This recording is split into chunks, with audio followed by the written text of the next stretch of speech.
олигархтардын, базаркомдордун партиялары утуп келди мисалы. Борбордо ошолор колго алды. Мэрликти алышат. Неге Садыр Жапаровго мүмкүнчүлүк бербейсиңер? Силер Кыргызстан өнүгүшүн көрө албайсыңар. Иштеткенге мүмкүнчүлүк бербейсиңер дегенден кийин баары азыр көрүп калган жерде кечирим сурашат. Өткөндө бир жолу керек болсо Ташиев келип сүйлөп, мына коррупционерлерди кустурабыз дегенде арт жакта отурган бир жигит бар. Ордунда отурган жеринен кол чаап жиберип, мисалы, баарыбызга мындай күлкү болду да. Азыр экөөбүз барсак өкмөт үйүнө. Буркановдун кабылдамасаң, анан Мариповдун кабылдамасаң барып салыштырып көрсөт. Кимдикинде киши көп отурат, Кимдикинде киши көп, чиновниктер, резюме көтөргөндөр, папка көтөргөндөр, шайлоого барам дегендер кимдин кабинетинде кезек күтүп сыртка чейин чыгып кеткен, залга чейин. Өкмөт башчынын кабинетинде канча адам отурат? Салыштырып көрсөңүз эле, Кыргызстанда азыр ким эмненин баарын чечип атканын сиз билесиз. 2 күн мурун айтып аткан дейт. Мына мен баш мыйзамда демилгечи болдум. Бул бийликке жардам бердим. Эл сындаса дагы добуш бердим. Мына болбосо менен мындай жаман кылмак. Ушинтип буларга мен жол таап алдым деп 2 күн мурун айтып отурган дейт. Андан 2 күн өтпөй аны суракка чакырып туруп, миллиондорун топтуруп эметип койгондон кийин азыр депутаттар бийликке, президентке жардам берсек деле, булар мындай бизди баары бир күн эметип коет окшойт, мындай жоопко тартып, мындай ишенимсиз партнер деп баалашат. Амансызбы көрөрман, 120 проектибиздин улантабыз биз. Бүгүнкү коногубуз Жогорку Кеңештин депутаты Жанар Акаев. Жанар, кош келдиңиз. Рахмат. Бүгүн өзгөчө күн, кечээ эле 11 апрелде жергиликтүү кеңештерге шайлоолор өттү, референдум өтүп, мына өлкөнүн баш мыйзамы толугу менен алмашты.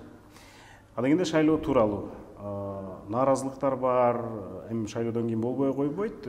Биз кандай партиялар келди, күтүлгөн беле ушул жыйынтык, жалаң байлар келди деп атышат, жалаң админ ресурс колдонду деп атат. Сиздин пикир? Эми менин оюмча, кыргызда бир жакшы сөз бар, оралбаган ороктандайт дегендей. Мына азыркы президент Садыр Жапаров жана анын командасы бийликке келгенине туура 6 ай убакыт болду. Жарым жыл. Жарым жылда бардык бийликтин ниети, өзгөрүп талабы, кадрдык саясаты кандай болот, адилеттүүлүктү орното алабы, бир мындай ниети билинип калат да 6 айда. Ошон үчүн 6 айга чейин оппозициялык күчтөр деле көп сындабай, мүмкүнчүлүк берели деген ой менен келишти. Бирок бүгүндөн баштап мына президент Садыр Жапаров бүт жоопкерчиликти мойнуна алды. Өзү улам айтып атат, мен жоопкерчиликти алышым керек, жоопкерчилик бир кишиде болуш керек деп. Мына бүгүндөн баштап Садыр Жапаров өзү президент, өзү премьер-министр, өзү ген прокурор, өзү сот иш кылып бардык бийликти Жапаров өзүнүн колуна алды. Абдан күчтүү бийлик Кыргызстанда орноду. Мурда тең салмактуу болчу. Өкмөт башчыны парламент бекитип, президент, өкмөт башчы, парламент болуп, мындай тең салмактуу бийлик болуп, өкмөт кетирип аткан кемчилик үчүн парламентке келип жооп берчү. Парламент көпчүлүк добуш менен премьер-министрдин отчетун кабыл албай, же бюджетти бекитпей, отставкага кетирүү мүмкүнчүлүгү бар эле. Азыркындай чабал парламент болгон учурда дагы. Бирок ошонун бардыгын азыр парламент эч нерсе кыла албайт мындан кийин. Премьер-министр өзү дайындайт. Парламент отчетун кабыл албай койсо дагы, бюджетти кабыл албай койсо дагы, аны кетирбей президент өзү чечет. Башкача айтканда, ушул полномочиясы бар парламенттагы таасир эте албайт ушул чакырылыштыкка. Азыр дагы таасир эте албайт. Анткени жаңы баш мыйзам ишке кирди. Азыркы депутаттарды мына Садыр Жапаров мактады. Тарыхта кала турган парламент деди. Элдин 95% азыркы парламентти башкача айтканда 6 жыл иштесеңер албайсыңар, тарыхта каласыңар. Сөгүп каргап отурат. Бирок ушул парламент Жапаровка аябай жакты. Анткени буларды дагы кетиребиз деген жок. Дагы 3-4 ай кармап, ол бүт мыйзамдардын пакетин президенттик башкарууга тооролоп бересиңер. Анткени ушу силердей мындай жакшы парламент жок экен деп Жапаровка мындай жага түштү да. Эми силер 3 президентке тең жаккан парламент болбодуңарбы? Ооба. Жанар, кандай партиялар келди жергиликтүү кеңештерге, шаар кеңештерге? Мына ата журт көбүн эсе жеңди. Анын курамында мурдагы биримдикчилер, мурдагы бийликтин партиясынын өкүлдөрү экени баарыбызга маалым. Админ ресурс колдонулду, акча колдонулду деп абдан көп видеолор тарап атат, айыптоолор тарап атат. Сиздин пикириңизде кандай? Же булар таза өтүп келишти? Азыр ушундай бир өткөл мезгил, саясатчылар дагы, саясий партиялар дагы кризисте. Ошондуктан көпчүлүк жанагы 30 жылдан бери жүргөн партиялардын көбү катыша алган жок. Анткени Октябрь окуясынан кийин бир топ мындай олкусоолук учурлар болду да. Эми азыр Бишкекте жанагы олигархтардын, базаркомдордун партиялары утуп келди мисалы. Борбордо ошолор колго алды. Мэрликти алышат. Бул акча ресурсу абдан чоң роль ойноду. Анан мына азыр жаңы бийлик, келген бийлик ушул учурдан баштап шайлоону таза шайлоо өткөрүүгө мүмкүнчүлүк алса болот эле. Ушул күч органдары таза өттүбү шайлоо? Шайлоо таза өткөн жок. Шайлоодо дээрлик мындай бир акча таратуу, добуштарды сатып алуу мурда кандай болуп келсе, ошондой эле 4-октябрдагыдай. 4-октябрдагыдай эле болду. Бул жерде эми ушул партиялар, бай партиялар бийликке коркунучсуз. Анткени аларды кайсыл убак болбосун бийликтин айтканын алар жасап берет. Ошон үчүн бийликтегилер, күч органдары булардын акча таратуу фактысына көз жумуп коюшту. Болбосо эми домкомдорду, жанагы кварталдык комитеттердин башчыларын бүт булар сатып алып коюшту да, мисалы. Ошол эле учурда эми азыркы утулган партиялардагы айла жок. Ушунун бардыгын моюнга алып, эми жеңилүү ызасын тартканга аргасыз болушат. Эч кандай жаңылык болбойт. Шаардык кеңеште мисалы өткөндө Бишкек мэрсиз калды. Кандай учурлар болду? Шаардык кеңештеги ошол жерде мэрди партиялар, ошол жердеги фракциялар аныкташ керек эле.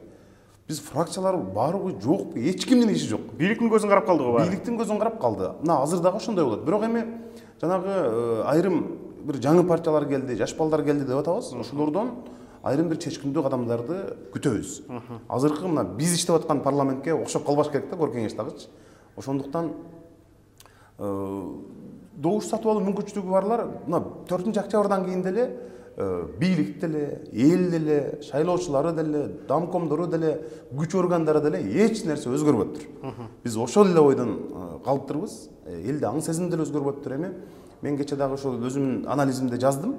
Көрсө ошол элибиз жакыр элди байлар сатып алуу мүмкүнчүлүгү жогору экен. Атамекен неге чыккан жок? Же 4-октябрдан кийин духуңар түшүп калды?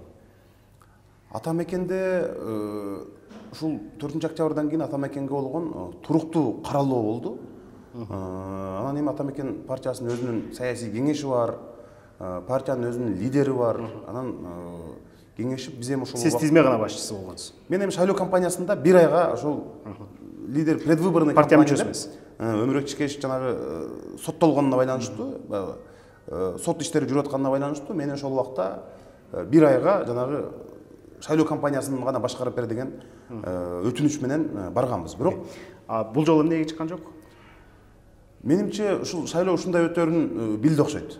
Атамекендин саясий кеңеши деле, лидери деле ушундай шайлоо азыркындай бир чоң соода борборлордун башчылары, базаркомдор бардыгы биригип келип туруп эле добуштарды сатып алат.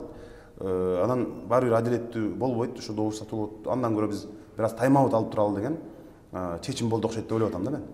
Жаңар, добуш сатып алууга кудуреттүү башка партиялар деле өткөн жок. Эми бай партиялар кайсы экенин айтпасак да түшүнүктүү. Мына Кыргызстан партиясы өткөн жок, Республика өткөн жок, андан башка дагы мындай айтканда артында тажрыйбасы мурдатан бери ат салышып келаткан партиялар өткөн жок. Туура. Саясий арена жаңыланып мындай жаштар келе атабы бийликке? Бул көрүнүшүн дагы айта кетебизби? Бул позитивдүү жагыбы? Позитивдүү жагы ушул жанагы биз күтпөгөн 1-2 партиянын, мисалы биздин эл деген партия. Чыга калды. Мисалы мен ошол Болот Ибрагимов жана ошол жерде жүргөн бир жаш балдар. Анжелика мисалы эми ошолор парламент, шаардык кеңеште бир аз айырмаланат мурдагылардан. Деп, мисалы, могу башаламан курулуштар боюнча, коопсуз шаар боюнча, чоң маселелер боюнча ушулар мэрдин кемчилигин көзүнө сайып көрсөтүп, чоң бир мындай катачылыктарды айтып турган, элдин таламын талашкан бир балдар болду деп ойлойм. Кандай болгон күндө дагы азыркы шаардык кеңешке караганда бир аз түзүүрөөк болду деген оюм бар менин мисалы. Позитивдүү жагы чын эле бар. Балким булар деле акча таратпай өттү деген ойлор бар да, мен эми баягы колунан кармап алган жокмун. Бирок ошол эле мисалы республиканын, ошол эле Кыргызстандын көмүскө кожоюндары, жанагы демөөрчүлөрү бул жолу жөн эле партияларды мындай кое берип коюшту. өзүңөр карап көргүлө, тизме туруп катышып көргүлө деп партиянын мүчөлөрүнө айтып, өздөрү мындай текшерип көрүштү да. Эми конституция дагы өзгөрдү. Бул эми шайлоолордун шарданында балким анчейин талкууланбаган тема болуп калышы мүмкүн. Биз кандай өлкөдө жашап баштадык? Эми биринчи кезекте тең салмактуу бийлик жоголду. Бирок эгерде ушул нерсени позитивге буруп кетем десе, Садыр Жапаров ушул өлкөнүн өзгөрбөй атканын, адилеттүүлүк орнобой атканын бир эле ушул конституциядан гана көрсө, анда мына эми Жапаровго баардык мүмкүнчүлүк берилди. Унчукпап, мүмкүнчүлүк бериле деди, мүмкүнчүлүк берилип турат. Эми дагы кандай мүмкүнчүлүк керек? Көпчүлүгү, мисалы, азыр экөөбүздүн маегибизди көрүп деле YouTube'да же Instagram'да бирөөлөр комментарий жазат. Эми Жапаровго мүмкүнчүлүк бербейсиңерби депчи. Мындай мүмкүнчүлүк мурдагы президенттерде болгон эмес. Бардык бийлик колунда. Биз дагы аны жүдөткөн жерибиз жок. Улам көчөгө чыгып тополоң кылган эч ким жок азыр. Оппозиция тымп-тырс жок. Оппозиция мүмкүнчүлүк берип койду. Анткени оппозицияда дагы кыракы кишилер көп. Оппозициянын лидерлери менен көп сүйлөшүп калам. Буларды жөн эле койсоң өздөрү эле мындай кризиске кептелет дегендер дагы бар. Бирок мен чын эле азыр Садыр Жапаров, ушул президент, бир адилеттүүлүктү орнотуп, ушул президенттик башкаруудан деле жакшы бир процесстер болуп оңолуп кетсек, чын жүрөктөн биз мындай колдойт элек.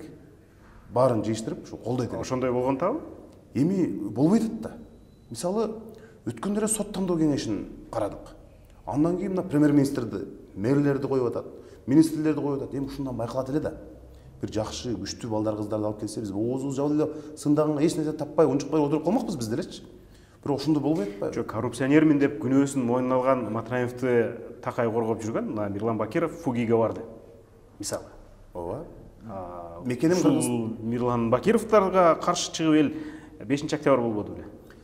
Эми ушулордун бардыгын көрүп туруп, мына азыр президент Садыр Жапаровго дагы эл мындай мүмкүнчүлүк берип атат да. Балким адашып калды, балким тегерегиндегилер кылып атат деген сөз бар да биздечи. Бирок нааразылык дагы күчөп атат. Нааразылык кескин күчөдү. Мисалы, мурда, мына мен өзүм эле айтайын, мурда ушул октябрь окуяларында неге Садыр Жапаровго мүмкүнчүлүк бербейсиңер? Силер Кыргызстан өнүгүшүн көрө албайсыңар, иштеткенге мүмкүнчүлүк бербейсиңерби дегендердин баары азыр көрүп калган жерде кечирим сурашат. Биз ошондо жаңылыптырбыз. Биз мындай ойлободук эле депчи. Эми ошон үчүн биз айтып деп турганыбыз бул пайдалуу да. Ошон үчүн эч позитивдүү нерселер боло элек. Мисалы, ошол эле Жапаровдун азыр элдер 2015, 16, 17 жылдардагы жазганын чыгарып атышпайбы? Фейсбукка жазганчы. Таптакыр башка Жапаров. Конституция боюнча, жер үй боюнча, референдумга келбегиле деп атат. Таптакыр башка референдум боюнча. Эми ошон үчүн бизде президенттердин келип эле ушул баш мыйзамды өзгөртөбүз дегени ушул менимче ушу алгачкы Жапаровдун эң чоң катачылыктарынын бири ушул болду. Анткени азыркы баш мыйзам деле бул киши Кыргызстанды өнүктүрүп өстүргөнгө мүмкүнчүлүк берет. Ошондой биз эмне үчүн каршы чыгып атабыз? Анткени командасын караңыз. Бүт мындай бир Кыргызстанга бир пайда келтирет элем деп реформа кылам, өзгөртөм, өстүрөм, өнүктүрөм дегендей бир жарк эткен мамлекетчил кишилерди мен жанынан мындай көп көрбөй атам. Үчтү санаңыз жок дегенде. Түзүгүрөктөрбү? Ташиев азыр бир аз аракет кылып, эл менен тынымсыз иштеп аткандай көрүнүп атат, эми салыштырмалуу. Бирок ал кишиде дагы азыр мындай баягы өзүнүн укугунан аша чапкан ыйгарым укуктарын пайдаланган учурлары көп. Аны жакында жыйынга келсе дагы өзүн айтабыз аны. Ооба, эми сотко жеткиче эле көбүн кустуруп атабыз деп акчаларын алып коюп атышпайбы тергөөдө эле. Бул эми укуктан аша чапкандыкта. Дагы экинчи. Дагы ким бар эми Жапаровдун жанында азыр? Мындай бир мен чын эле мындай бир түзүгүрөк кимдер бар мисалы? Макул, сизди кыйнабайын. Мындай каталыктар көп деп атасыз. Дурус деп мындай мактоого аларлык иши кайсы? Жапаровдун ба? Бийликтин, азыркы келген бийликтин. Бийлик дегенде Жапаров, Ташиев ушулар. Эми мен баягы жалаң эле жамандыкты көрөт деп эсим, бирок жакшы жактары эмне болушу мүмкүн? Бул дагы ойлоно турган маселе экен чынында. Жакшы жактары. Менимче чет өлкө сапарларынан деле мындай бир жемиштүү натыйжа чыга элек. кандайдыр бир протоколдук эле мындай чай ичип келген эле сыяктуу жолугушуулар болуп атат туурабы? Чет өлкө сапарларында тескерисинче бизди кыргызстандыктардын көзүн жер каратчудай кемчиликтерди кетирген учурлары бар. Мисалы. Ана Казакстандан барып, эми ушул буудай өкмөтүбүз баш болуп азыр. Буудай сурап атат, ун сурап атат, жакында көчөт сурадык деди мисалы. Эмне үчүн биз тең ата сүйлөшчү кошунадан бирдей эле эгемендүү болгонбуз, бирдей эле мүмкүнчүлүктөрүбүз бар. Ушул эми өтө бир уят нерсе да. Көчөт бизден чыгат. Өзбекстанга барып, мисалы, жанагы 20 тез жардам унаасын берсе, биздин президентибиз колун көкүрөгүнө алып жиберди. Рахмат депчи. Эми бул эмне деген? Албетте тез жардам унаасы керек, жардам болсо алышыбыз керек, бирок биз чет өлкөлөргө, мисалы, барып, тең ата сүйлөшүп, кадимкидей мындай ачкадан өлүп атсак дагы, анчалык болбосо, мисалы, Өзбекстан менен чек ара талашып атабыз. Жер талашып, суу талашып атабыз. Ошондой учурда президент барып, жардамын алып келип, аны скоройларды Кыргызстан тим эле бир чоң жардам келгенсип, баардык жетекчилер тосуп алышып, ошондой болуп атканы уят эле көрүнүш. Бизде деле Кыргызстанда деле көп ишканалар иштеп атат мисалы. Албетте. Чек ара деп калдыңыз, чек ара боюнча ушу суроону бере кетпесем болбойт. Азыр Өзбекстан менен чек араны 3 айдын ичинде чечебиз деп мына биздин суу сактагычтарды көзөмөлдөгөнгө же болбосо суу сактагычтарды кошо курушканга макулдук болуп атат. Бул жерде мындай да, чек арада эми чечиш үчүн жер берип жер аласың да. Анан жерибизди бербейт деген наразылыктар бар. Жылдап чечилбей келаткан чек ара маселеси чечилгене калды деген алкоолор да бар да. Силерге көрүп турасыңар, силердин колуңарда документтер бар, аналитика бар. Кандай болуп атат? Камчыбек Ташиевдин ушул чечкиндүү кадамы деп баалагандар жок эмес, жана эле мага деле айтышат көпчүлүк. Ушул бул маселе чечилиш керек эле, кайсы бир жылы деп. Бирок өкмөт азыр ошол эмне документке кол коюлганын бизге бере элек. Биз колуңарда жокпу? Такыр бербей атат. Биз сурап атабыз, эмне? Мисалы, биз жер алдык деп атат. Кайсыл жерди алдык? Эч көрсөтүп берген жери жок. Бирок биз так билебиз, биздин сууларыбызга Өзбекстан ээлик кылганга чоң мүмкүнчүлүктөрдү алганын билебиз. Мына бул жагынан биз уттурдук. Маалымат каражаттары аркылуу. Маалымат каражаттары ошол эле Камчыбек Ташиевдин өзүнүн айтканынан болот. Эми мен деле макулмун. Акыры бирөө келип чечиш керек эле. Бирөө чечкиндүү кадамга барыш керек. Жаман көрүнүп болсо дагы. Ооба, элге жаман көрүнүп, жоопкерчиликти мисалы эч ким албайт. Балким мен да албайттырмын. Кийинки президенттерге калтырып кете беришет. Бирок мисалы мен Ташиевдин жанагы өзгөнгө барып эл менен жолугушуп аткандагы айткан сөзү бул компетенттүү жетекчинин жер алмашуудагы, суу алмашуудагы сүйлөшкөн сөзү эмес. 100 гектар бердик эле, анан кийин балдар келип айткан. Биздин заставаларыбыз дагы кирип кетиптир, балдар келип айтышты, анан кайра 50 гектарын алдык деп. Экинчиден, ошол Кемпироваттагы жанагы сууга ээлик кылам дегени, жана биздин бир плотина турат. Биз эми маалымат каражаттарынан карап атабыз, чек ара боюнча адистерден сурап атабыз.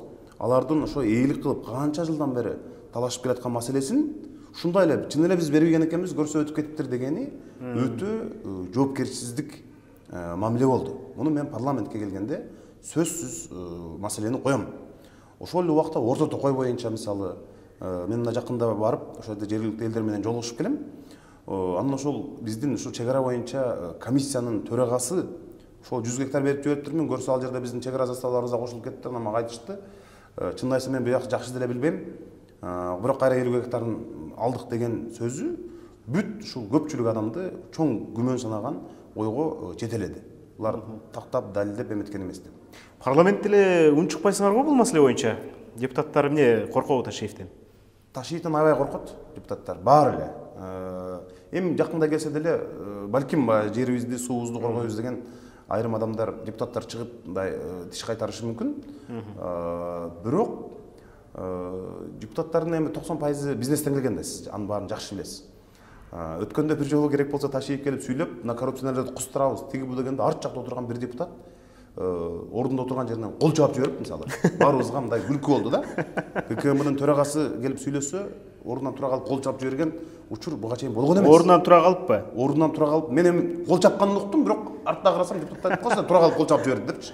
Эми камерадан түшкөн эмес, бирок ошол камерага түшпөй калдыбы? Түшпөй калыптыр да, ошо. Бирок кол чаап жиберген бул факт. Мисалы, сүйлөсө кол чаап жиберген учурга келип калган мезгилде Анан азыркы бийлик ошол команда, бул достордун командасынан көп саясатчылар булар жана каралоо ыкмасын мыкты колдонгон үчүн өздөрүнүн телеканалдары бар. Өздөрүнүн жанагындай фейк армиялары бар, троллдору бар. Ошолор менен ушу ким каршы чыкса эле талкалай берип элге жек көрсөтүп койбосун менен деп көпчүлүгү мындай карманып турган учурлар дагы бар. Бирок албетте биз андан коркпойбуз. Болгону айтышыбыз керек. Эгерде суулар мен эми жакында жергиликтүү эл менен барып сүйлөшүп келгенден кийин гана айтам. Бирок эгерде ошондой болсо биз буга каршы турушубуз керек баарыбыз.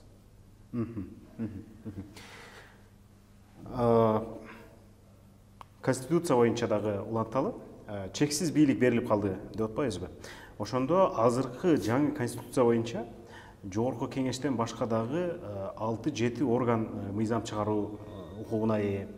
Андан тышкары жогорку кеңештин бир топ полномочиялары президентке өттү. Ошондо жогорку кеңеш мындай жөн эле нотариус эле болуп калды деп атат да юристтер. Анан азыр эле жалтак парламент эртеңки күнү кандай болот? Эмки парламент азыркы парламенттен дагы курамы начар болушу мүмкүн толук. Анткени азыр 90 депутаттар санын кыскартты. Элге жагыныш бул мындай элге жагынуу үчүн ушул парламентти, өкмөттү жамандай берсең, эл колдой берет да. Бул эми мамлекеттүүлүктү, башкаруу системасын жакшы билбеген жетекчилердин айынан ушундай болуп атат. 35 бир мандаттуудан 55 партиядан деп атат азыр. Эми ошол 90 депутат келет. Бирок булар азыр, менин маалыматым боюнча, ошол бир мандаттуу округтан дагы кимдер келет. Ошону дагы түзүп атышат. Баланча райондон баланча келиш керек. Анын жанындагыларды мындай канатын кырып атат да, кимдер чыгышы мүмкүн. Мисалы 3 талапкер чыгып калса күчтүү. Үчөө мисалы эметиш үчүн, үчөө добуштарды бөлбөш үчүн жанындагы экөөнө кызмат берип, сен бүт ушул акчаңды дагы сарптайсың, баланчадан өткөрөсүң деп. Бир мандаттууну дагы булар эмитен мындай чийип атышат да. Кимдер ошондо эмки парламентке кимдер келери чечилип калды? Чечип атышат. Менимче уже 50% чечилип калды. Азыркы депутаттардын, азыркы парламентте отурган бай олигарх депутаттардын көпчүлүгү азыр мындай сүйүнүп жүрүшөт кадимкидей эле. Мен маселемди чечип алдым деп. Шайлоо эле кантип чечип алдың десең, мен бияка кирип чыктым, бияка кирип чыктым. Бияка ким? Эми ошол президенттин тегерегиндеги таасирдүү адамдар бар. Президенттин тегерегинде таасирдүү адамдар Бурханов, Гайыпкулов. Алар бир өзүнчө топ. Бурканов, Гайыпкулов, булар өзүнчө Жапаровго жакын эң таасирдүү топ. Жанагы резюме көтөргөндөрдүн баары ошолорго чуркайт. Азыр мына эми премьер-министр таарынбасын, Марипов. Азыр экөөбүз барсак өкмөт үйүнө. Буркановдун кабылдамасын, анан Мариповдун кабылдамасын карап салыштырып көрсөк болот. Кимдикинде киши көп отурат, Кимдикинде киши көп, чиновниктер, резюме көтөргөндөр, папка көтөргөндөр, шайлоого барам дегендер кимдин кабинетинде кезек күтүп сыртка чейин чыгып кеткен, залга чейин. Өкмөт башчынын кабинетинде канча адам отурат. Салыштырып көрсөңүз эле Кыргызстанда азыр ким эмненин баарын чечип атканын сиз билесиз. Мисалы, булар жанагы Жээнбековдун же Атамбаевдин тушундагы таасирдүү адамдар чечет деген, алар чеччү, бирок мындай жалпы неме. Булар азыр райондогу больницанын башчылары, МЧСтеги бир алыскы райондордогу бир отдел бөлүмдүн башчыларына чейин кирип кетишкен. Мисалычы. Эми жанар эл мына ушундай болбосун деп канча 3-чү төңкөрүштү кылды, туурабы? Ооба. Анан эл мына ушул жаллаң эле байлар келет экен. Алар келсе стратегиялык маселелерди урду сокту коркуп билиштик менен чечип, биз Кыргызстанды анга түртөт экен деп мындай каршы чыгып келатат. Комментарийлердин баарында эле качан мындай акылдуу, принципиалдуу адамдарды шайлайбыз, качан билимдүүлөр келет, качан ушу мамлекеттин негизги маселелеринде бек тура алган адамдар келет деп ызы-чуу түшкөн эле жан. Анан эмнеге эле кайра ушундай эле нерсе кайталанып атат? Кайра эле баягы көпөстөр келет, кайра эле баягы кошоматчы арзыматтар келет. Эми биринчиден бул олигархтар, байлардын жана партия түзүп чыгып келатканына бийликтер көз жумуп, тескерисинче тымызын колдоп коюп атат да. Болбосо чын эле ушул олигархиялык шаардык кеңеш парламенттерди жыгам десе, кечеги шаардык кеңеште эле бийлик 3-4 партияны радикалдуу адамдар барып жарыштан четтетиш керек эле. Добуш сатып алгандыгы үчүн. Ошондо кийинкилер ойлонуп калмак. Бул биринчиси. Экинчиден элибизде жакыр катмар өтө көп. Чынында 4 миң сом, 5 миң сомго муктаж адамдар өтө көп. Аны ошол бай партиялар жакшы билет дагы, округтарды бөлүп алышып, мисалы Бишкектин муну району деп туруп аяка бир олигархты коет. Анан ошо шайлоого ыңгайлашкан адамдар бар. Дамкомдор, эмелер ушу шайлоодон шайлоого чейин күтүшөт. Алар системаны жакшы билишет. Аларда кадимкидей маалыматтар бар. Мунул үйдө жашаган адам дайым шайлоого катышат. Тигил үйдө жашагандын учету лейлекте, ал тигил үйдөгү жерде жаш кыздар жашайт, алар шайлоого өмүрү келген эмес, а могул үй бүлөк дайыма шайлоого катышат деп ошолордон бери анан кылып койгон. Муну мына Бишкекте да азыр өздөштүрүп башташты. Ошто аны Арапбаевдин системасы деп коюшат. Ким Азамат Арапбаев? Азамат Арапбаевдин системасы деп коюшат. Ошточу. Ал дайыма ошто иштейт, дайыма бийликтин командасында иштейт. Кайсы үйдө шайлоочу дайыма шайлоого келип катышат, кайсы үйдө учету бар, бирок ал такыр шайлоого келбейт. Кайсы үй акчалат, кайсы акчалабайт. Ким акчалат дагы башкага шайлап коет. Анын баарын билип түшкөн алар. 100 миң деген адамдардын баарын билип түшкөн. Мына ошондой шайлоого адистешкен адамдар жанагы Кыргызстанды өзгөртөбүз, реформа жасайбыз, биз жаңы муун 4 тилде сүйлөйбүз, бийликтен коркпойбуз дегендердин агитациясы немелери тилердин жанында мындай бир тыйын болуп калпайбы? Ошондо бир мындай алар биздин жакыр катмардан акчасы жокторду анан пайдаланат. Ушул райондорду. Жакыр катмар деп жалаң эле жакыр катмар акчалат дегенге мен кошула бербейм. Мен таң калганым, колунда бар 2 кабат үйү, джип машинеси барлар деле ошол 1000 сом, 2000 сомдон акчасын алгандар көп экен да. Бекерге мындай аябай ыңгайлашып калганда элдер. Ошол баягы адилеттүү катмар азчылыкты түзүп калдат да Кыргызстандачы. Бирок акырындык менен көбөйүп атат. Алар делечи. Мына күздөгү парламенттик шайлоого ошолордун саны бир топ өсөт. Менин оюмча өсөт. Анткени ага чейин дагы мындай кымбатчылык болот, дагы эле ушундай бир саясатчылар камалат, башка болот, бирок ошолордун саны өсөт. Анан жанагы байлардын мына келаткан парламентте ошо 90 депутат деп атабыз, 80% байлар келет. Бул уже түшүнүктүү болуп калды. Анткени азыр биз Бишкекте иштейбиз, Instagram, Facebook, Twitter'ды окугандар эмелер добуш берет, бирок ошону бир кара суун бир чоңураак айыл өкмөтү эле жайлап койтпайбы антыш. Аердегилер эле. Анан ошто мисалы азчылык улутта тандоо укугу жок. Алардын санын эсептеп туруп эле аларды мындай күч органдарынан коркушат. Аларды добуш берсең кимге берип атканың билинип калат деп дагы Түндүк Кореядагы коркутуп коюшат. Мисалычы алардын көпчүлүгүндө бир 90%-ында өзү каалаган адамды шайлай албайт. Аларды ушу бийлик кайсы десең кайсы эртең бийлик алмашып, мен айтканда бир Тоо же Гүл деген бир партиялар чыгып барса деле ага деле бере берет. Аларды ушунчалык оштогу жетекчилер мындай өздөштүрүп бүткөн. Ошону менен мындай добуштарды тилекке каршы алып алып атышат да. Бирок бул эми бир мезгил деп ойлойм да, ушундай өткөн мезгил.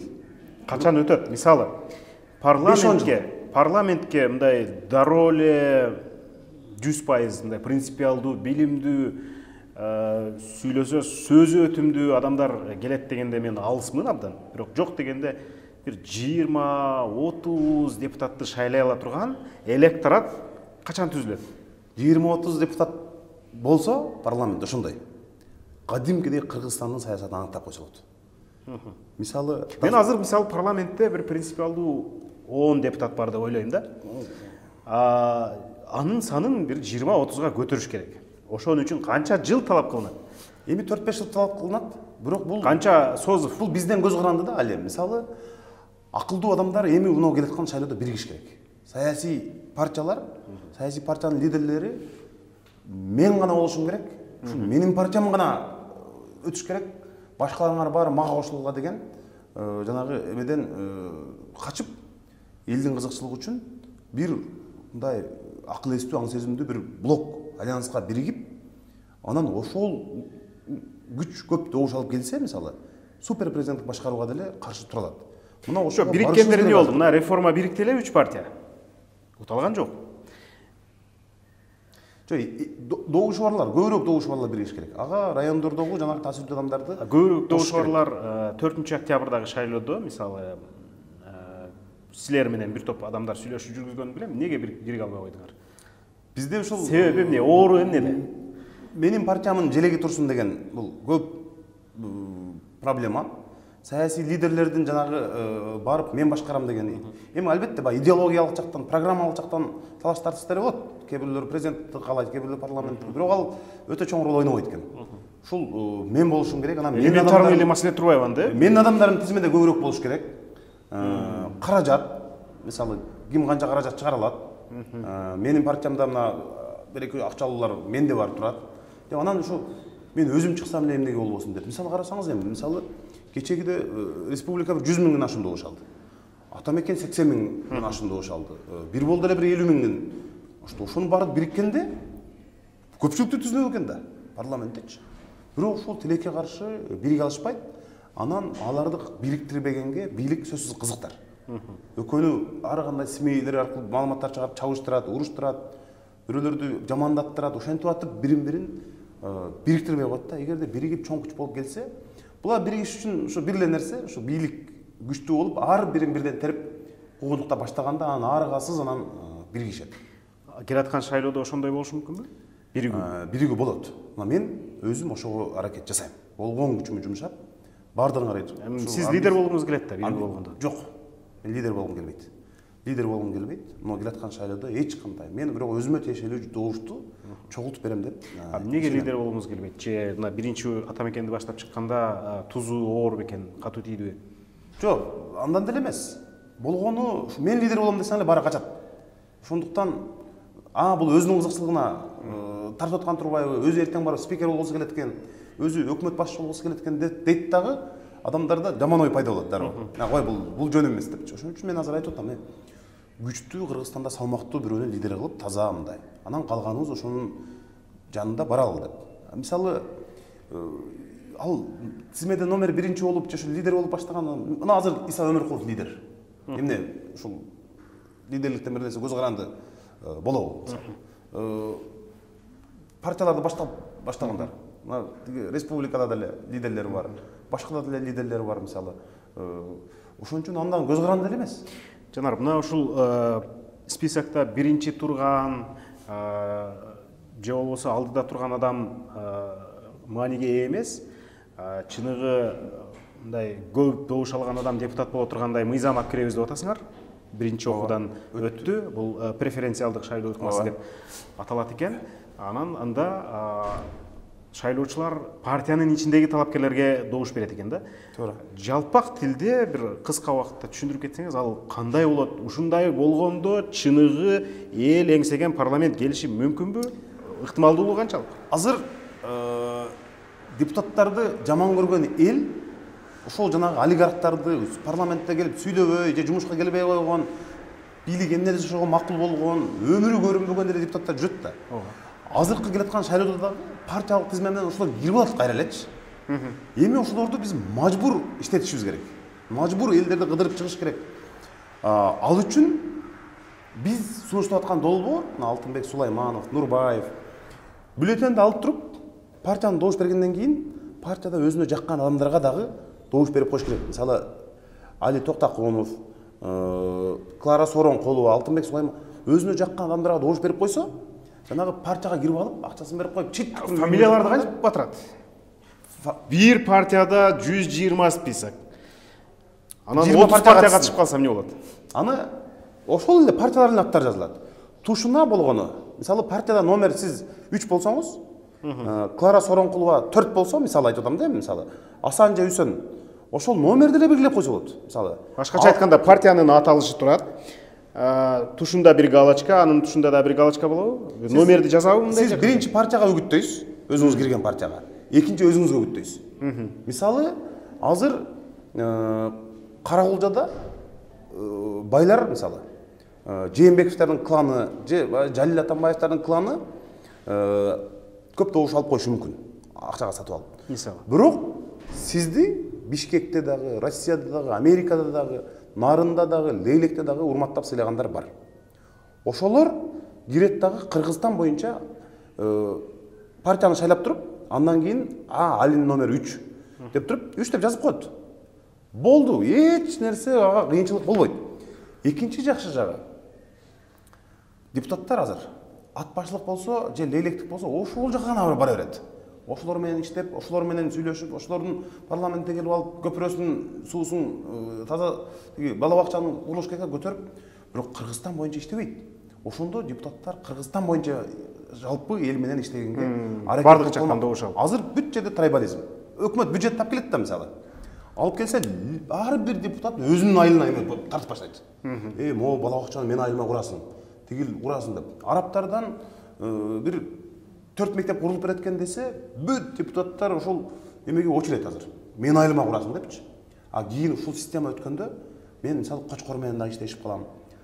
Бакай атага барам, Алайга барам, өзгөнгө барам. Ушинтип иштешип кала турган система түзүшүбүз керек да. Ошондо депутаттар парламентте жалпы элдик маселелерди көтөрүп баштайт. Туугандар, биз мындай багытта иштешибиз керек деп. Болбосо азыр келет да өзүнүн районунун гана маселесин көтөрөт. Башка райондор менен көп иши жок. Мисалы. Ушул парламентте туруп, өмүрү лейлек басып барбаган депутаттар бар, мисалычы. Көрөлек. Же болбосо акталаны көрөлек. Ал жакта билбейт, иши да жок. Аякта эли эмне менен тиричилик кылып атат. Болгону ушу менин районумда кичине жолун оңдотуп берип койсом, мен берип койсом болду, барып эртең орозодо ооз ачырам, жылкы соям, анан сыйлайм, тигинтем деп эле ушу менен элек. Эми ушул мыйзам өтүп кетсе, сапаттуу парламент болот.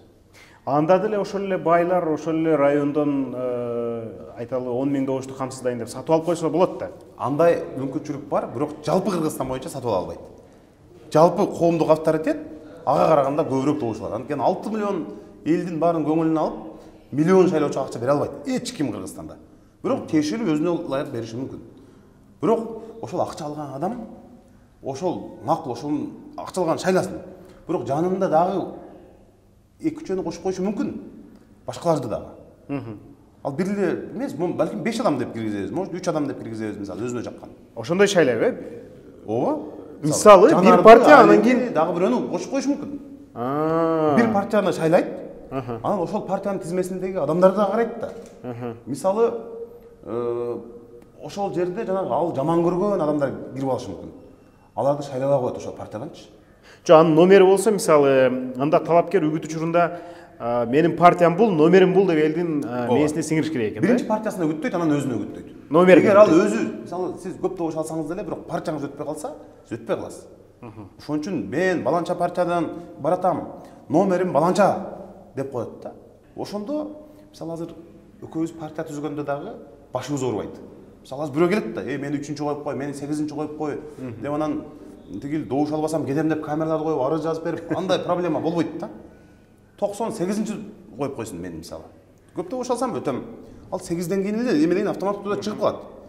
Ошондо саясий лидерлер пайда болот Кыргызстанда. Мисалы, азыр Иса Өмүркулов лидер фракция болсо, ал мындай шайлоого катышып туруп, мисалы, ошол жердеги кимден десем, Рыскелди Момбековдон аз добуш алып калышы мүмкүн. Бул мыйзамыңар жаңы эмес. Ошол эле Иса Өмүркулов жыгып салган муну башында туруп. Башында комитетке киргизбей, жыгып, анан кайра 6 айдан кайра алып чыктык да. Могу революциядан кийин кайра алып чыктык. Бул жерде коркунуч бар. Мендер өтпөй калышы мүмкүн. Чынында, мендер өтпөй калышы мүмкүн. Райондордогу жо ал маселе эмес. Мен айтайын деп аткан. Мурда ошентип бир жолу өтпөй калган. Азыр биринчи окуудан өттү, бирок бийликке жагымсыз адамдар көп депутат болуп калышы мүмкүн деп азыр дагы бурап коюшу мүмкүнбү?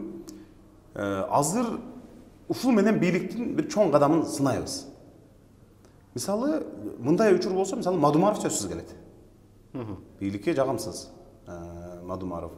Андан башка дагы саясий лидерлер бар. Улукбек Кочкоров келиши мүмкүн, мисалы. Ар кандай мындай адамдар келет бул жерде. Ошон үчүн бийликке бул жагымсыз эмес, эми жакшы да болсо башы оорубайт эле да бийликтин да. Күчтүү парламент болсо бийликке эле жакшы да. Жо, экинчиден мындай таза иштейбиз деген бийлик эч кимден коркпойт да. Эч кимден коркпойт. Ошон үчүн булар келип алып, бийликке барган адам эле эмнегедир кантип өзгөрүп калышат билбейм. Ушул сын айткандарды эле душман көрүп, чочулап эле ошолорду келтирбейм деп аракет кылып баштайт да. Анын аягында бир жаман болот да. Ошон үчүн азыр ушул мыйзамды өткөрүп койсо, бир топ Кыргызстан алдыга жылмакпыз да. Жанар, эми бул парламент кандай иштеди деп мен сизге суроо узатсам, жообуңуз белгилүү. Мен өзүңүздүн ишмердик боюнча сурайын да, кандай иштедиңиз? Мен идеалдуу иштеген жокмун. жанагы эл сындап аткан, эл чимкириктеп аткан парламенттин мен дагы мүчөсүмүн. Көп убадаларды мындай аткара алган жокпуз. Бирок биз ушул парламентте прогрессивдүү жанагы бир реформаларды жасай турган мыйзамдар менен өнүп өсө турган мыйзамдарды алып чыгуунун ордуна ошол зыяндуу мыйзамдар менен күрөшүп эле убактыбыз өттү. Бүт азыр парламентке барып дагы 3-4 зыяндуу мыйзамдар чыгат. Эми алар менен күрөшүп жүрүп, алар менен айтып жүрүп эле биздин убактыбыз өттү. Ошон үчүн мен деле ушул азыркы парламенттин мүчөсүмүн. Өтө көп чындыктарды биз деле айта албай калган учурлар. Эмнеге айта албай калдыңар? Болду.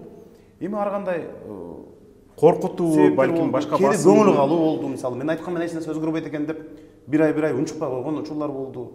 Коркутуу деле мындай анчалык көп болду деп айта албайм. Анткени эми бизден эмне тапмак эле мисалы. Коркуш үчүн чоң мисалы же тетиги көп кабаттуу үй курган курулуш компаниясы болуш керек же ушундай. Парламентте мисалы биз бириктире алган жокпуз. Көп депутаттарды. Коркутуу дегенде фракциядан чыгарып атканда баягы катуу тирешип жүрбөдү 2017 жылдары. Ошондо бир болду окшойт басымдар. Ушул Канжар Кадралиевке байланыштуу маселелер. Ошо бир-эки ушул суракка чакырып улам ГКМБга. Ошол давление да мисалы, анан ушул айылдагы үйгө чейин барып, эми куугунтук немесин сиз дагы жакшы түшүнүп калдыңыз. Артынан адам ээрчип, жанагында үйгө чейин барып, айылдагы, бияктагы үй, ошентип эле анан жана көчөгө чыгып бирөө менен жолуксаң деле артынан ээрчип алышып, ошол сыяктуу бир психологиялык басымдар болду. Бирок андан эч нерсе таба албайт. Эми ошо ГКМБга чакырып, мына мен эч жака айтып эле келем. Бир 15 күн мурун дагы суракка чакырды мени. ГКМБга. Эмне катары келди. Анан суракка бардым. Бирок эми баягы мен дагы жанагы тергөө кызыкчылыгына байланыштуу деп кол коюп бердим. Бирок ошол темасы бар. Абдил Сегизбаев маселеси боюнча. Ушуга көрсөтмө бересизби? Убагында сиз ушуну түзүңүз эле деп дагы суракка чакырып мисалы.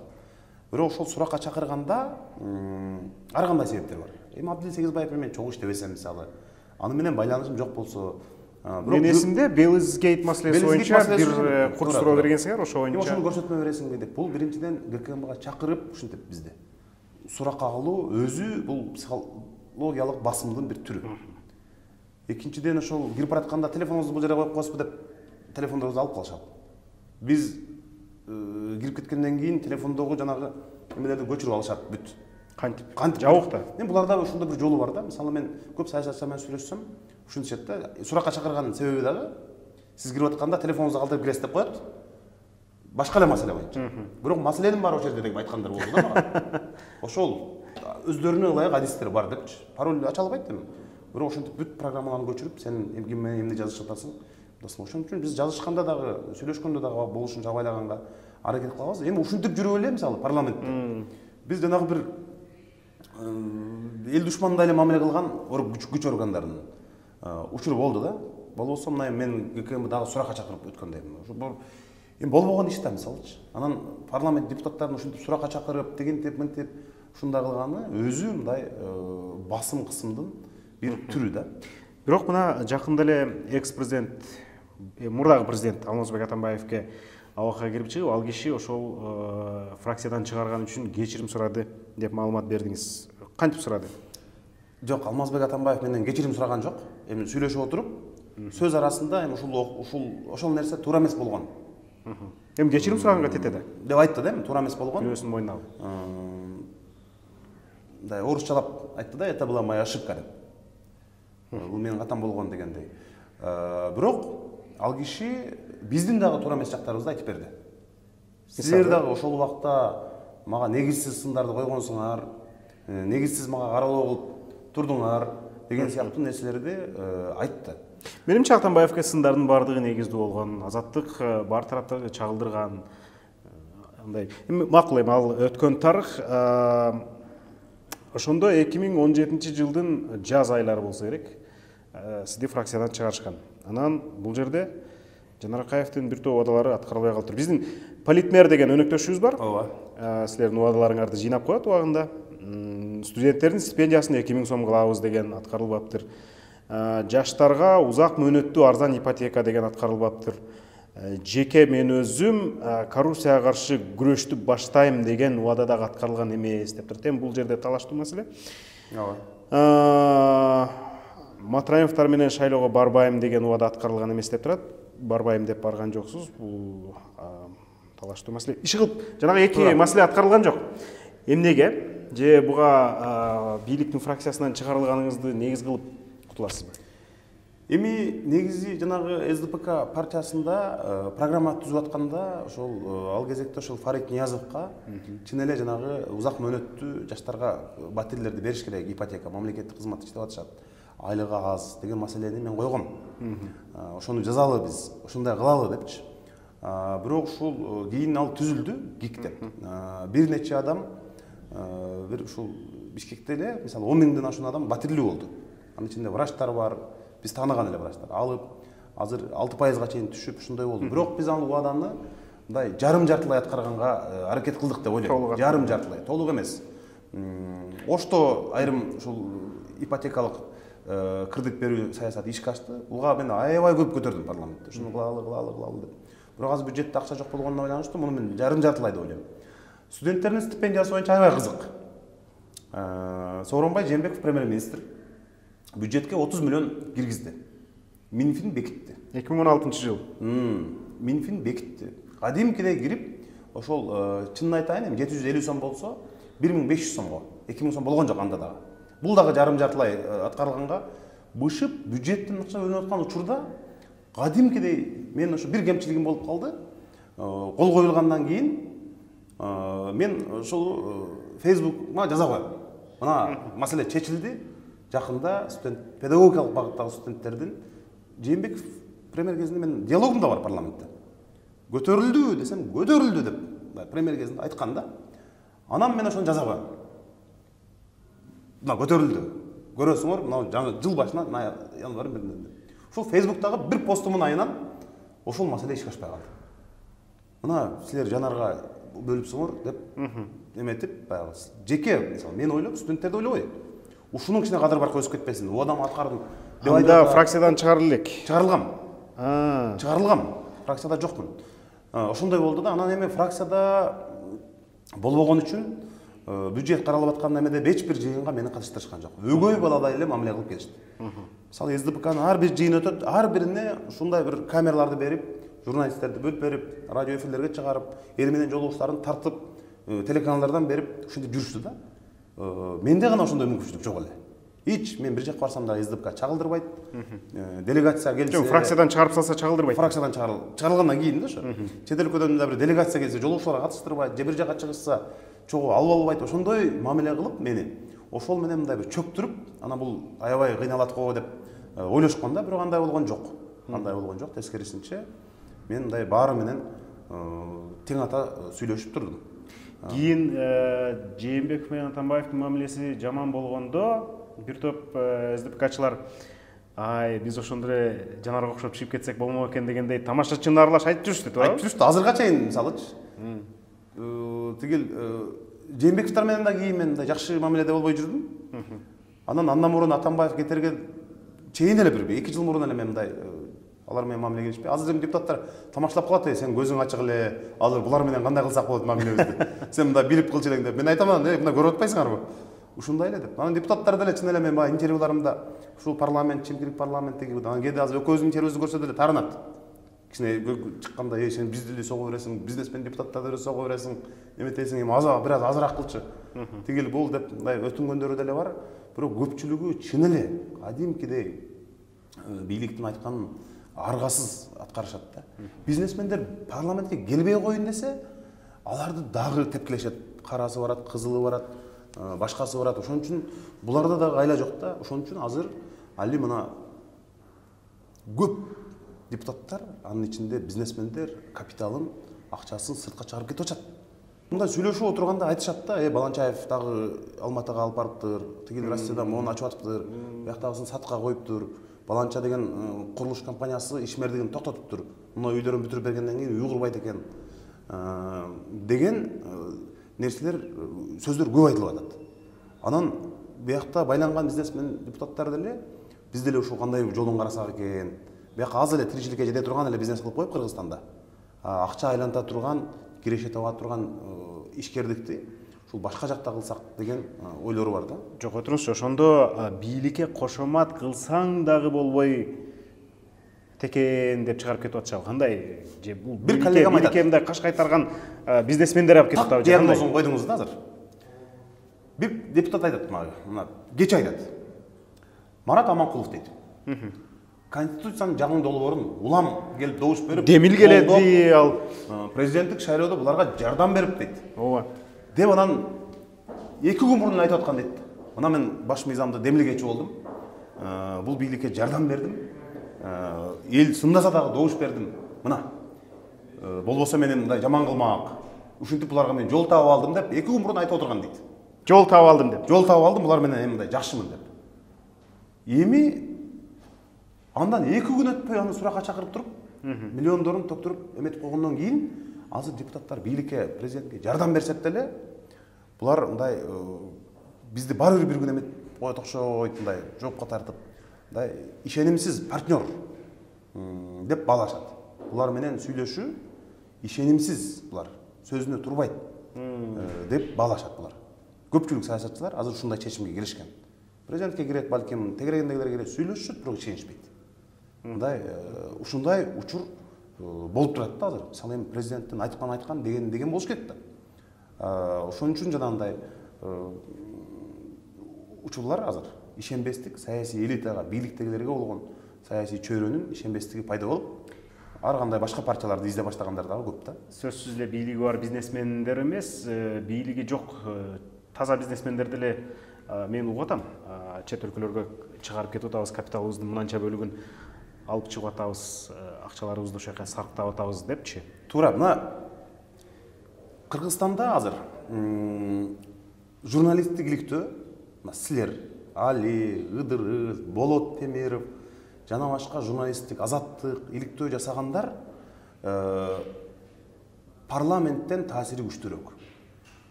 Мисалы, депутаттарга караганда мен толук ишенем. Силерге кайрылган адамдардын саны көп. Арыз арманы менен алдандым, куугунтуктап атат, могул жер проблема болуп атат деп. Ошонун баарын депутаттар парламентте көтөрүп, ошол парламентте депутатка кайрылыш керек. Анткени ал элдин өкүлү, ошондой наам берген, ошол жактан айлык алат. Элден айлык алып атат. Айлык алат, ошол салыктан айлык алат. Ошондой болуш керек эле. Бирок силерге түшкөн мына журналисттик азаттыкка, башкага силерге ал депутаттарга анчалык эл кайрылбайт. Болбосо мына таптакыр. Ошон үчүн парламенттин ролун, прокуратуранын ролун силер көбүрөөк аткарып калдыңар да. Жаңагыл жерден бир ой келет да. Анда бул өзү парламентке баруунун деле зарылчылыгы жок болуп калыптыр да кээ бир байларгачы. Парламентте болосуңбу, башка жакта болосуңбу, баары бир бийлик, чыныгы бийлиги бар адамдар. Кысам десе кысып коет экен. Эми азыр ошондой болуп атат. Мен ойлойм, Жапаров менен Ташиевдин бир кылган иши туура ушул жагы. Буларды ушинтип мындай сызга отургузуш керек. Ошенткен булар бир чети ушул туура да. Татыктуу. Ошон үчүн Жапаров менен Ташиев ушул жагынан алганда туура кылып атат. Анткени булар бардык белгине жол таап алдым деп ойлошот да. Ошон үчүн булар эми ушуну дагы көрүш керек да булар. Мисалы мына Бабанов 100 миллион төлөдү, Абжалиевке кылмыш козголду, Жумалиев төлөдү. Ал качып жүрөт мисалы көпчүлүгү. Мен айтып атканым, булардын бардыгы ошол бийликти колдогондор. Конституциялык реформа болсун деп демилге көтөргөндөр. Ошонун бардыгын Жапаров менен Ташиевдин бийлиги ошол колдоп берсе дагы кустурам дегенин кустуруп, ошол жагы туура кылып атат. Бирок мыйзамдык жактан алганда азыр жанагы кустуруп атабыз, ана мончо миллион төлөдү дегенди бул өзү ушул ойлоно турган маселе. Жанар, мен мына бизди көрүп аткан Instagram, Facebook жана башка YouTube'дагы комментарийлердин арасынан окуп чыктым да. Ошол жерде берилген суроолордун арасынан кагылган кинелерди көзбү Жанаркаевдин жоопторуна. Ушул Атамбаевди деле сындады, Жээнбековди деле сындады, эми Садырды сындап атат. Мындай өзү жаш эле депутат, кичине ол жардам берип деле иштебейби, неле сындап эле келатат деп айтышат. Эмнеге? Мындай жардам берсе болбойбу бар? Мен ошол көрүүчүлөрдүн суроосун берип атам да. Туура. Менин оюм балким башка. Эми биз жардамыбыз ушул. Силер туура эмес кетип атасыңар деп эскертип, улам кирип айтып деп турганыбыз ушул. Мындай буларды анча-мынча парламенттен кароолчу болуп карап, моң туура эмес деп турбасаң, мисалы азыр парламентте дагы, журналистикада дагы, жарандык коомдо дагы бийликти сындагандар болбой эле макул. Эч ким өзү болбой эле мына. Президенттер аялым, бир тууганын, баласын кызматтарга кое баштайт. Бюджет менен иши жок, канча акча жумшап атканын эч ким сындабай койсо мисалы, ал каалагандай чартаңбай теп, ошого өтөт бардык президенттер. Ошон үчүн президенттер, ой эл туура эмес түшүнүп калат, эл менен сындайт, эртең мынтип калбайсың деп чочулап, мынтип кынтыксыз иштегенге көндүрүшүбүз керек да. Эми мисалы жардам бергенге кандай болсо биз деле даярбыз. Бирок эми мен мисалы мына Жээнбековдун тушунда дагы мени министр бол деп чакырды. Социалдык өнүктүрүү министрлиги болосуңарбы, же маданият министрлиги болосуңарбы. Бирок мен барган менен жалгыз адам ушул жерде ушул өкмөттү бир нерсе өзгөртө ала турган болсо, мен ага деле макул элем. Аткаруу бийлигине мына эмки келаткан парламентке келчү болсок, аткаруу бийлигине мен барганга даярмын. Чын эле даярмын. Барып ушул Азыр мына сиз айтып атпайсызбы, Жапаровдун айланасынан бир дагы татыктуу адамды көрбөй атам депчи. Эмнеге Жанар Акаев барганга болбосун? Булар азыр кызматташууга биз менен кызмат сунуштабай атабыз. Биз менен барбайт биринчиден. Кызмат жөнүндө биз мен жеке Жапаров менен сүйлөшкөн эмесмин, такыр. Бирок буларда оппозициянын оозун жабыш үчүн бир кызматка апарып туруп, министрлик кылып, 2 ай иштетип туруп, бир кагазга кол койдуруп туруп, кайра кылмыш ишин козгоп, элге жек көрсөтүп, каралап кое турган ушундай иштерге булар жөндөмдүү да. Ошон үчүн көпчүлүк кызматташканга барбайт. Эми азыр болбосо мындай кызмат сунуштаса бир министрликке барып калып, кечки булардын сөзүн сүйлөп, эч нерсеге анда булардын мындай бир командасынын бир мүчөсү болуп каласың да. Ошондуктан эми мен жардам берген учурда жардам бермедим. Эмки парламенттик шайлоодон кийин деле ошондой эле тобокелчилик бар да. Эми жаңы өкмөт куралса балким, күчтүү өкмөт, күчтүү парламент болсо, президенттен түз көз каранды болбой иштегенге мүмкүнчүлүк болуп калабы деген бир үмүт да. Ушундай жүйөлөрдөн улам дагы эле ошол комментарийлердин арасында Жанар жөн эле сүйлөп коет. Популист деп атышат да.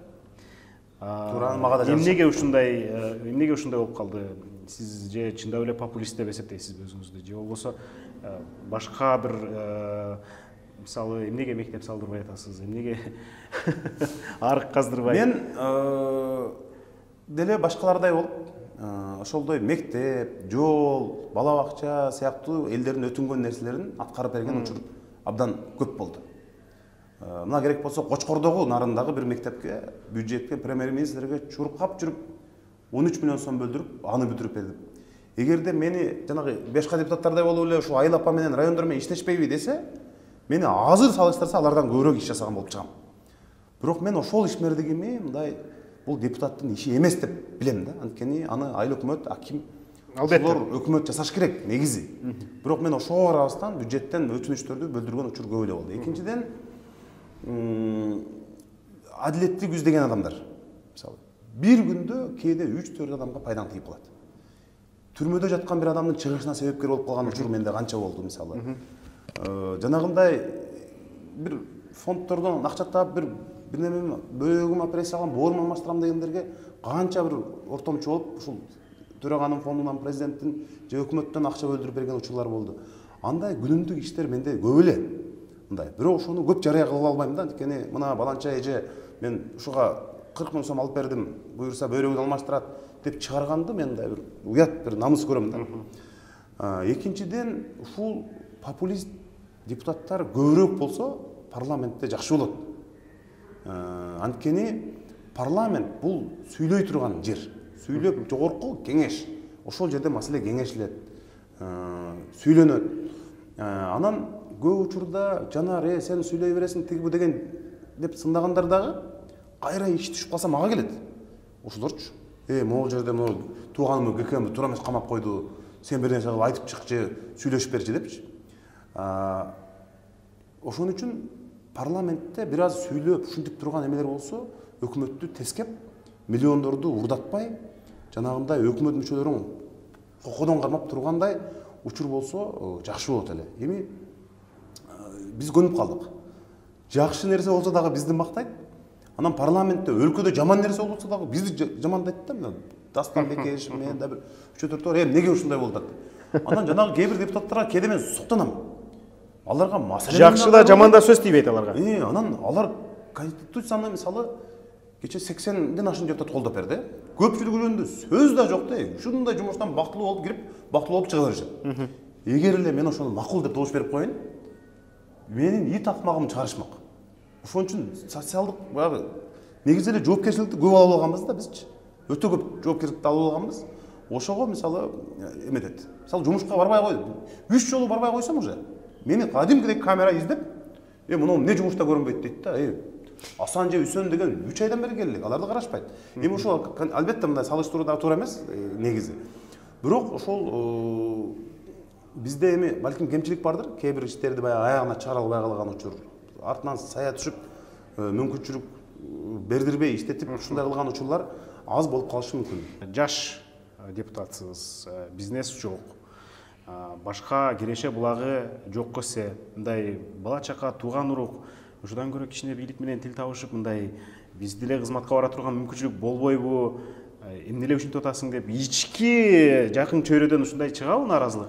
Анан ушундай болуп турса кантип мамлекеттүүлүк үчүн, принципиалдуулук үчүн күрөш болот?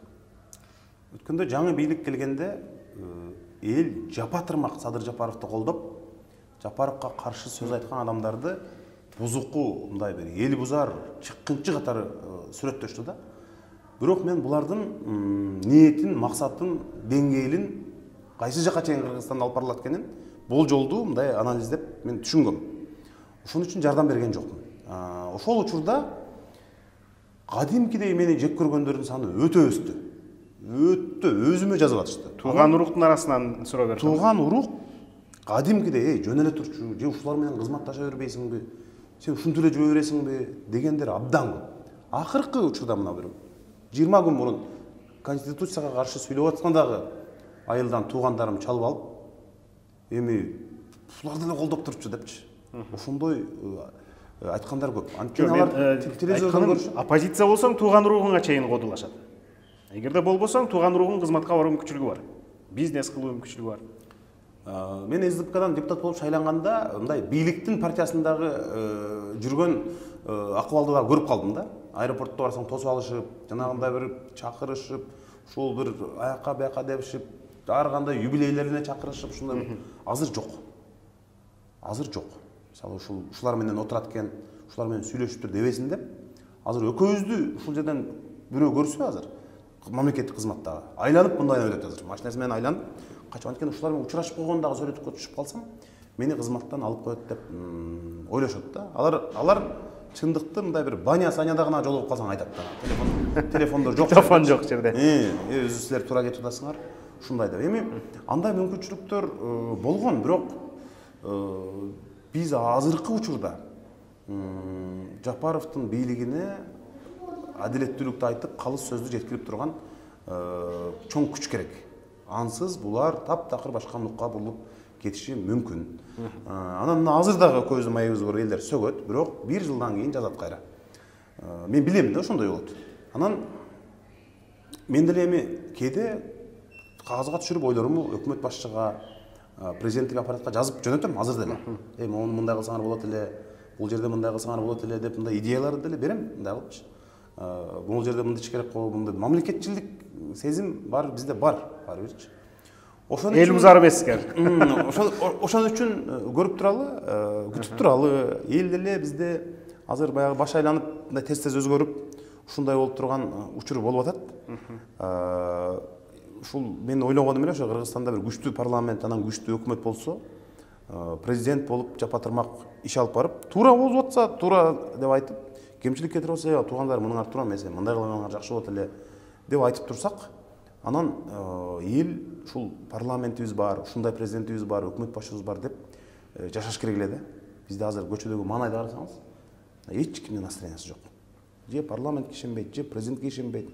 Болгон чындыктын баарын көпчүлүк калк ушул бир гана ушул динден издеп кылган бирок чындап эле убакыт берип көрөлү деп азыр Садыр Жапаров, Камчыбек Ташиев тандемине азыр үмүт артып, абдан үмүт чоң. Үмүтү кесилгендер да бар, дагы деле үмүттөнүп тургандар да бар. Албетте бизде үмүт бар. Убакыт көрсөтөт, бирок убакыт тарып баратат.